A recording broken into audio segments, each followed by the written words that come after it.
Prions le Seigneur. Père de grâce, je te prie d'accompagner cette production médiathèque et ton Esprit Saint nous assiste au nom de Jésus-Christ. Amen. Eh bien, le bonjour à tous. Nous avons quelque chose de très passionnant. Nous sommes en ligne et je voudrais que vous preniez ces 40 minutes avec moi pour pouvoir réfléchir avec moi sur tout ce qui se passe autour de nous.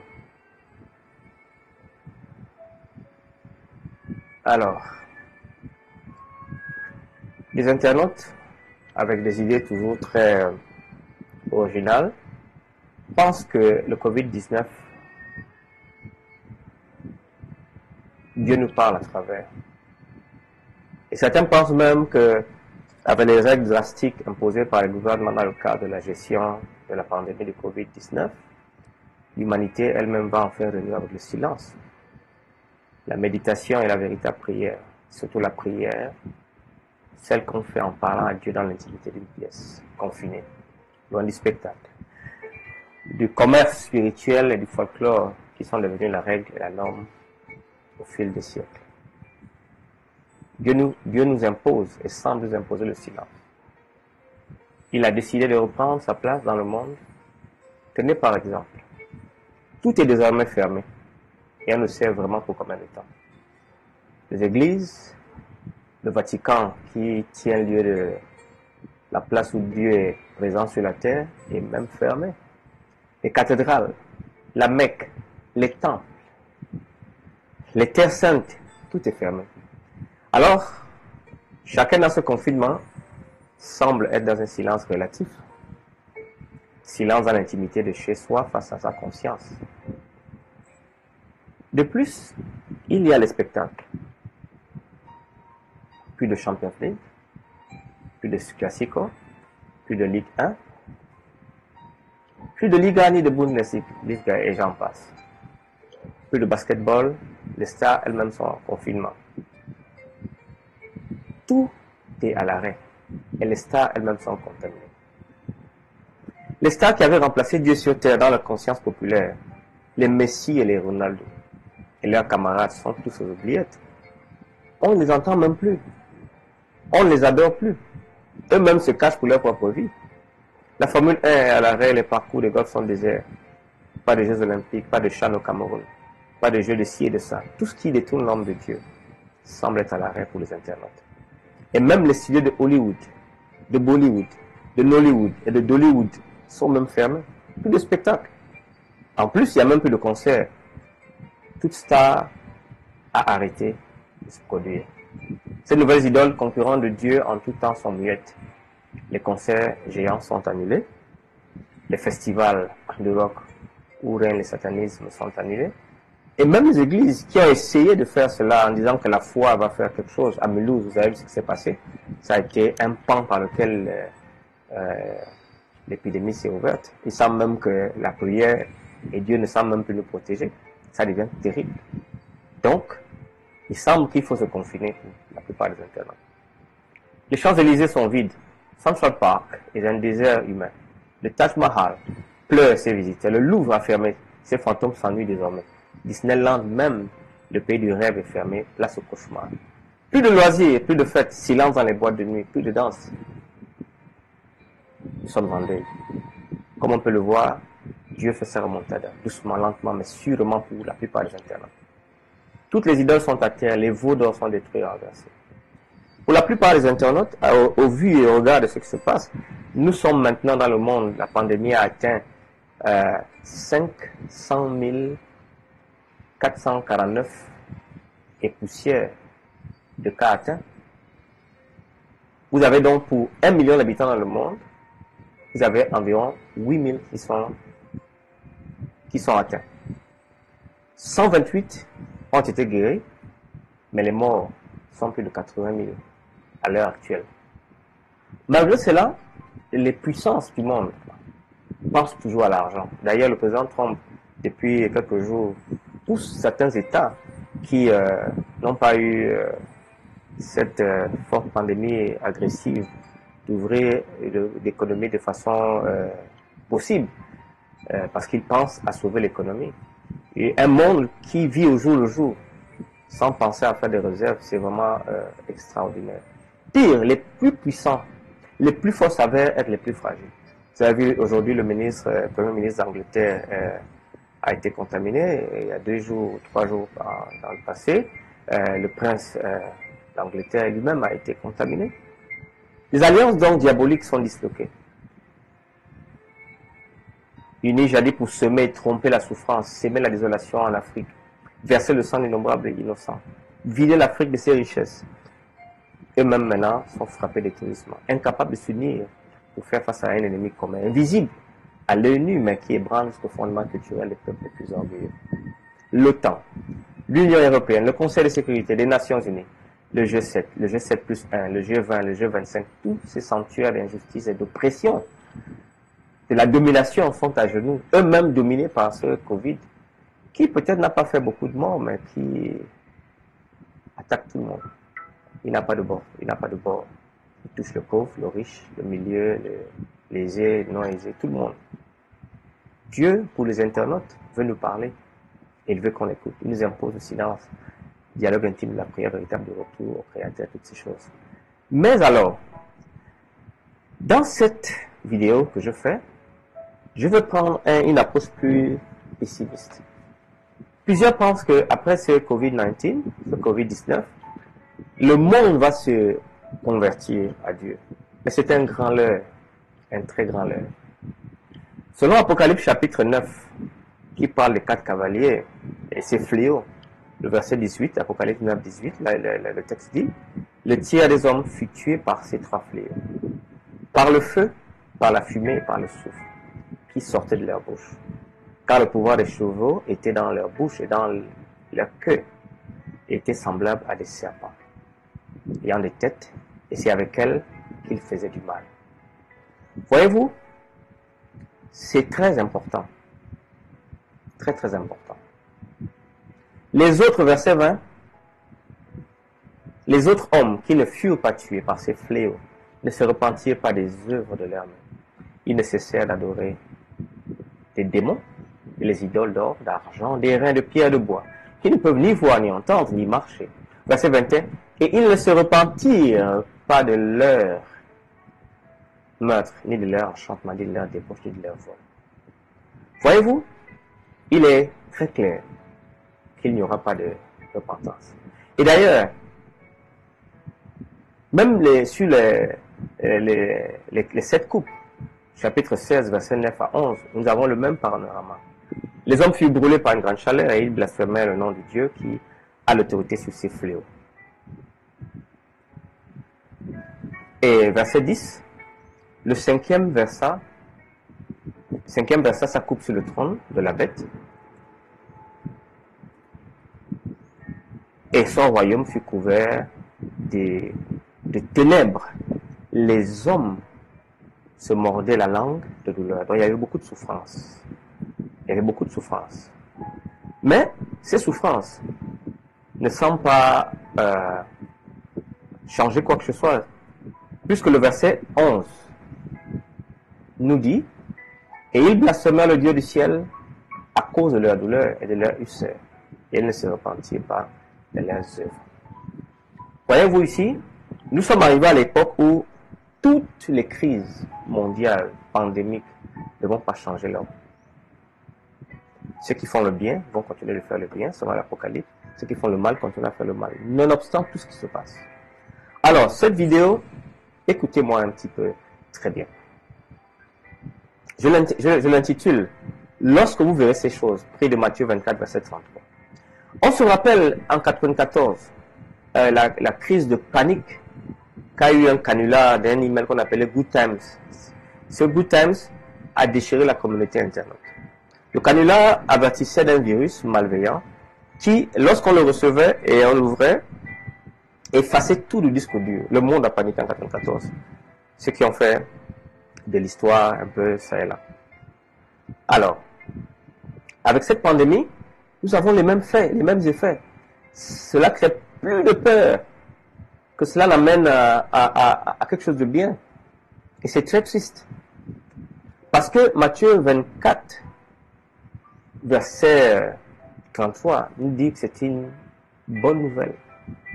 Lorsque vous verrez ces choses, la vie ne s'arrête pas au niveau de la mort, de la vie sur cette terre. Dieu a promis un avenir radieux, bien au-delà de ce que nous voyons ici.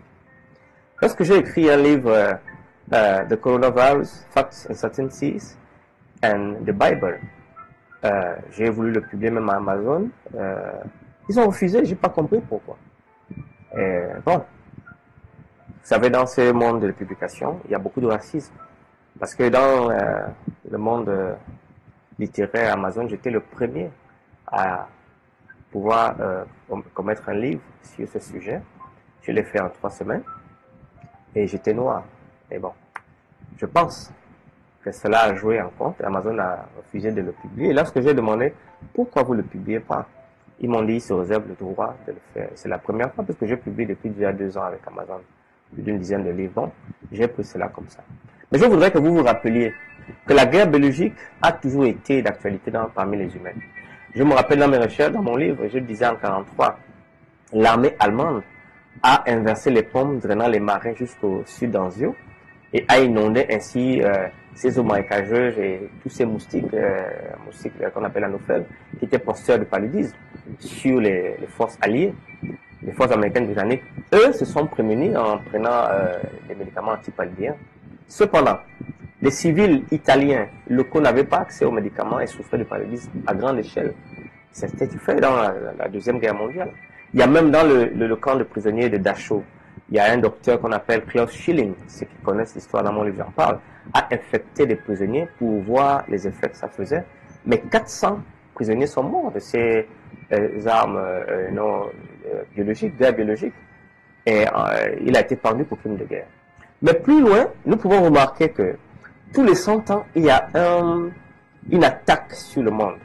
Vous avez ici, en 1800, je crois 1820, on a cette grande épidémie de choléra d'Asie qui a tué plus de 2 millions de personnes.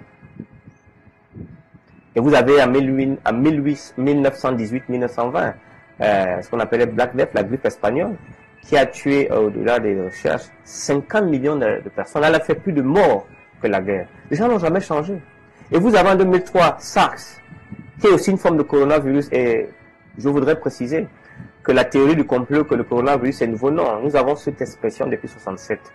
Le coronavirus est constitué de HRN, qui est une enveloppe en forme de couronne et responsable de diverses maladies comme le rhume, bénin, gastro-entérite, syndrome respiratoire aigu sévère, c'est ce qu'on appelle coronavirus. Donc ça existe depuis longtemps. Et donc ça ne crée aucun problème pour les historiens. Alors, cette vidéo, en fait, veut dire ceci. Quels que soient les malheurs qui tomberont sur l'humanité dans la fin des temps, il n'y aura plus de conversion. Chacun a pris son camp. Alors, revenons dans notre texte de Matthieu 24, verset 33. Qu'est-ce que le texte dit? Lui second dit ceci. De même, quand vous verrez toutes ces choses, sachez que le Fils de l'homme est à la porte. Très intéressant. Très intéressant. Et Tom va dire, de même, lorsque vous verrez ces choses, de même quand vous verrez tout cela, sachez que le Fils de l'homme est à la porte. Très intéressant. Et proche et il est à la porte. De même quand vous verrez tout cela, sachez que l'événement est proche, qu'il va se produire. Ça c'est du français courant. Darby traduit de même aussi, quand vous verrez toutes ces choses, sachez que cela est proche à la porte. Alors, nous avons ici un problème avec le mot tout cela. En fait, c'est toutes ces choses. Pantateota means toutes ces choses, qui se réfèrent d'abord à la question du temps. Parce que si vous suivez l'histoire, cette histoire dans Matthieu 24, vous allez voir que la question qui a été faite à Jésus, de remarquer la beauté du temple, et cela qui a causé ce long chapitre. Alors, ce temple était d'une beauté extraordinaire. vraiment extraordinaire. Vous voyez sur l'écran, vous voyez ici, le temple de Salomon était normal, était grand temple mais petit par rapport au temple d'Hérode. En fait, qu'est-ce qui se passe? Salomon a commencé à bâtir la maison de l'Éternel selon 2 Chroniques 3:1 sur la montagne de Morija, qui avait été indiquée par David, son père, dans le lieu préparé par David sur les d'Ornan, le Jébusséen. Il commença à bâtir le second jour du second mois de la 4e année de son règne. Selon 2 Chroniques 3:1, vous pouvez trouver l'histoire dans 1 Roi 6 aussi. Le temple de Salomon, donc, a duré de 950 à 587. C'était construit à l'exemple des temples syro-phéniciens selon les archéologues de l'époque, avec une grande architecture. Le premier temple fut détruit avec l'âge de l'Alliance en 587, lorsque les Babyloniens, sous Nebuchadnezzar, envahirent Jérusalem et la réduisirent en tas d'immondices et de poussière. Alors, ceci est très intéressant. Très intéressant. Le second temple maintenant est ce qu'on appelle le temple du retour de la captivité. Après l'Empire babylonien en 539, Cyrus le Grand, le Perse, comme vous connaissez, émit un décret permettant aux Juifs de retourner en Judée pour la construction du temple. Ezra chapitre 1 nous dit, relate l'histoire, chapitre 6, et 2 Chroniques 36, versets 22 à 36, relate l'histoire. Le premier groupe d'exilés conduit par Zorobabel commença les travaux du second temple. Mais les travaux furent arrêtés dû à l'adversité. Esdras 4 en parle à suffisance.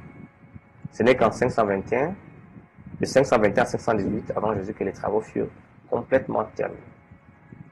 Mais ils n'avaient pas les mêmes dimensions que ceux de Nebuchadnezzar, ni la même beauté. C'est dans ce temple que le roi Hérode vient donc beautifier. Hein? Le cœur du temple fut rénové en 2 ans, mais le temple lui-même, lorsqu'il finit tous les portails, la cour de femmes, la cour des hommes, et tout ça, il mit environ plus de 40 ans. Il commença à bâtir ce temple en l'an 20 avant Jésus, durant la 18e année de son règne. Et il acheva les travaux aux environs des années 60 après Jésus. Mais malheureusement, le temple fut détruit par la main de Titus en 70, lorsque Vespasien envoya son fils Titus pour détruire.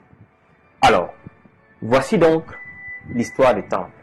Et c'est dans cette histoire-là donc que ce temple, le temple d'Hérode, que les Juifs font remarquer à Jésus les constructions. Mais il répond, voyez-vous tout cela? Je vous le dis en vérité, verset 2 ne restera pas ici, pierre sur pierre, qui ne soit renversé. Dans cette vidéo, je ne veux pas me préoccuper du problème exégétique que ce passage présente, mais je veux donner aux gens la bonne compréhension de la fin des temps. Le deuxième, tout cela, selon Louis II Taube, tous ces français comment va dire tous ces événements viennent au verset 8, en parlant donc des commencements des douleurs, en parlant donc des séductions de faux Christ, des conflits armés entre nations, qui, aux yeux du christianisme, devaient nous alerter que ce n'était pas encore la fin, mais ce n'était que le commandement des douleurs. Ensuite, Jésus-Christ envoie encore d'autres signes, dans le verset 12. Et parce que l'iniquité se sera accrue, il dit, l'amour le plus grand se refroidira. Ici, il parle des signes des faux prophètes, des fausses églises, dont le rôle de séduction va embrouiller le christianisme. Dans un livre, Les crimes du Vatican, il est dit clairement que plusieurs jésuites ont infiltré toutes les églises. En réalité, il n'y a aucune église qui est épargnée. D'ailleurs, 2 Corinthiens chapitre 11, verset 13 le dit, il y a des gens qui sont déguisés en agneaux de justice, mais qui sont des lourds rafisseurs, des agents déguisés. Donc, il y a des gens dans l'église de Dieu qui enlèvent la paix. Ensuite, il y a l'abomination de la désolation qui se manifeste dans la destruction de Jérusalem et qui est reprise plus tard par la petite corne que nous connaissons comme le mouvement pagano-papal qui a régné de 538 à 1260 jusqu'à l'époque où le général Berthier a arrêté le pape à Avignon. Et vous connaissez l'histoire. Vous connaissez toute la saleté de l'Inquisition que beaucoup de gens veulent effacer comme rien n'était. En principe, l'Inquisition a tué plus de morts que toutes les guerres mondiales. On parle de 50 millions à plus de 100 millions. C'est terrible. Mais maintenant, là, dans la littérature, tout est effacé. À YouTube, tout est effacé. Dans Google, vous n'allez pas trouver. Aucun article ne parle réellement des statistiques. On les minimise à dire qu'il y a eu peut-être pas plus de 2000 morts ou 10 000. Mais en réalité, ceux qui ont accès aux livres historiques, on vous dit que c'était 50 millions de $. Au verset 28, donc. Au verset 28, Dieu nous parle. En quelque lieu que soit le cadavre, là s'assembleront les vautours. Ceci dont nous parle la venue du Fils de Dieu qui devrait être sans ambiguïté pour le chrétien. Au vu de la peur qui est manifestée dans tout le christianisme, cela ne doit pas se faire. Le Sauveur dit que lorsque vous verrez ces choses, c'est une bonne nouvelle. Alors, ce proverbe est basé sans doute sur Job 39, je crois, verset 30, qui dit « Ces petits s'abreuvent de sang, là où il y a des charniers, il y est aussi. » Vous savez, dans ça, les carnassiers aiment les cadavres, l'aigle, l'épervier, le vautour. Lorsque, au village même, vous les voyez dans une aire, vous savez qu'il y a un mort, une carcasse, soit humaine ou animale. Donc, Dieu utilise cette image pour nous dire que lorsque nous voyons ces choses, on doit savoir qu'il est à la porte. Même si dans l'ancien monde, on trouve plusieurs proverbes similaires, ici, le Seigneur utilise ça comme une métaphore pour sa seconde venue. Le verset 29, on parle également des événements qui se déroulaient il y a quelques années dans le ciel. Matthieu 24, verset 29 dit « Après ces jours de détresse, le soleil s'obscurcira, la lune ne donnera plus sa lumière, les étoiles tomberont du ciel, et les puissances des cieux seront ébranlées. » Chers amis, ceux qui connaissent l'histoire, ces signes apparurent avant le commencement du 19e siècle. Conformément à cette prophétie, qui eut lieu, je crois, en 1755. Le tremblement de terre le plus destructeur que l'histoire ait enregistré, que l'on connaît sous le nom de tremblement de Lisbonne. Il secoua une partie considérable de l'Europe, de l'Afrique et de l'Amérique. Il fut ressenti au Groenland, aux Antilles, à l'île Madère, en Norvège et en Suède, en Angleterre et en Irlande, soit sur une étendue de plus de 6 millions de kilomètres carrés. En Afrique, il fut presque aussi violent qu'en Europe. La ville d'Alger fut en grande partie détruite. Au Maroc, un village de 8 à 10 000 habitants disparut. Un terrible raz de marée submergea les côtes d'Espagne et d'Afrique envahies des villes et occasionna des dégâts énormes. Mais c'est en Espagne et au Portugal que la secousse se fit ressentir le plus. On affirme qu'à Cadiz, le raz de marée atteignit 18 mètres de hauteur. Quelques-unes des plus hautes montagnes du Portugal furent violemment secouées. Plusieurs s'ouvrirent par le sommet, des flammes en jaillirent et d'énormes blocs de rochers furent précipités dans les vallées voisines. Voici le rapport que nous fait Principles of Geology par un scientifique à cette époque. La question donc, si tout est déjà accompli, pourquoi donc si longtemps? Ok, on doit se rappeler que selon le Psaume 90, Dieu a limité la vie des hommes à moins de 100 ans. Mais 1000 ans pour lui sont à ses yeux comme le jour d'hier, quand il n'est plus. Et comme une veille de la nuit dans le temps de Dieu, ce n'est pas grand-chose. Donc, le temps des prophéties n'est pas par rapport au temps de l'homme, mais par rapport au temps de Dieu. Néanmoins, on doit faire attention. Nous devons prendre garde de ne pas négliger l'enseignement contenant les paroles du Sauveur. De même que Jésus avertit ses disciples de la destruction de Jérusalem, et que pour leur permettre d'y échapper, leur annonça les présages certains, il a aussi averti le monde de sa destruction. Il nous a donné des signes de l'approche de ce grand jour, afin que tous qui le veulent puissent échapper à la colère à venir. Il y aura de l'angoisse, dit Jésus, des signes dans le soleil, dans la lune, dans les étoiles, et sur la terre, il y aura de l'angoisse chez les nations, qui ne sauront que faire du bruit de la mer et des flots. Luc 21, verset 25.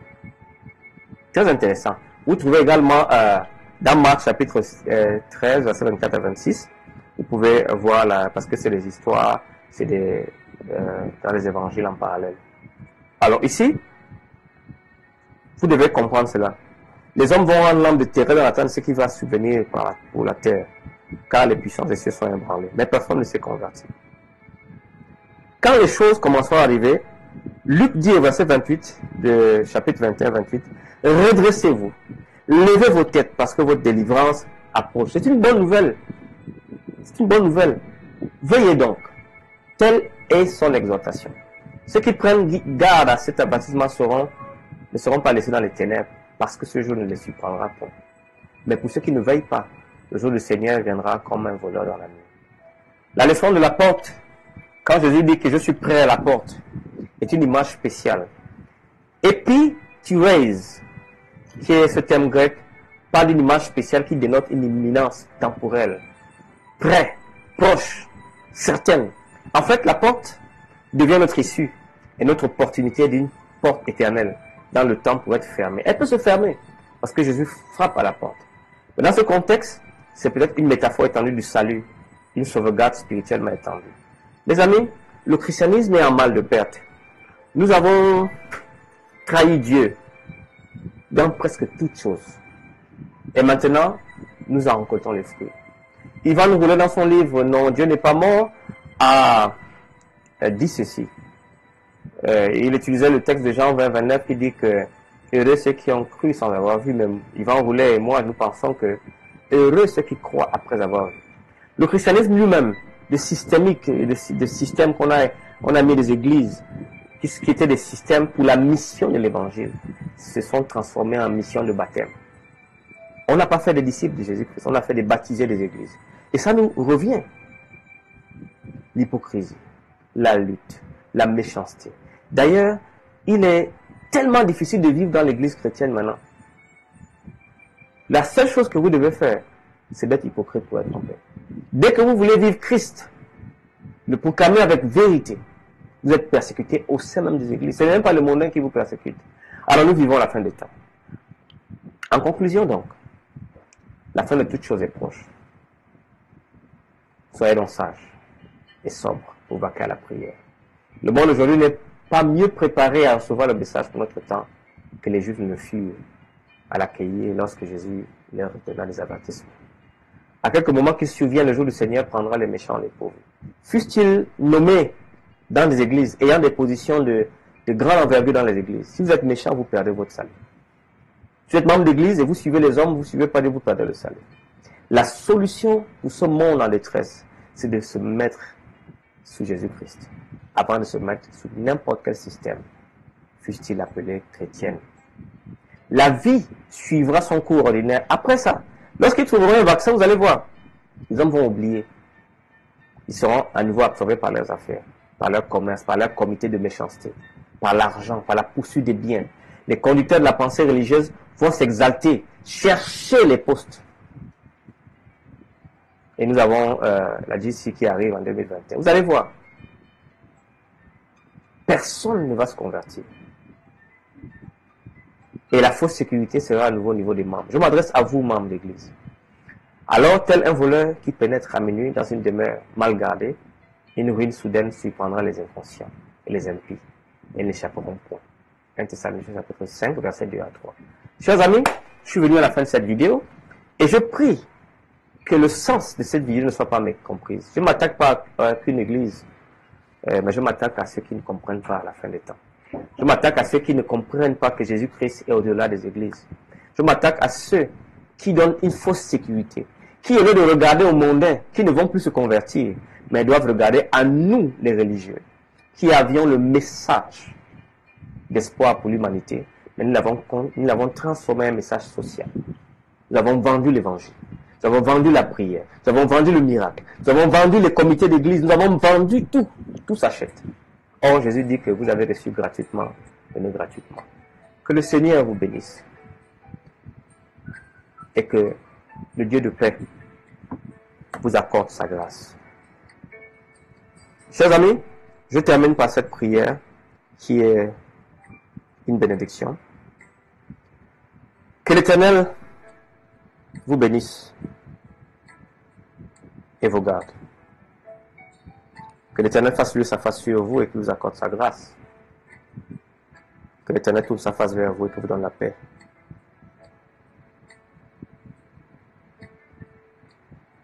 Yebareka Adonai veishmereka. Yaer Adonai fanev eleika vishuneka. Ishak Adonai fanev eleika vayesham leka shalom.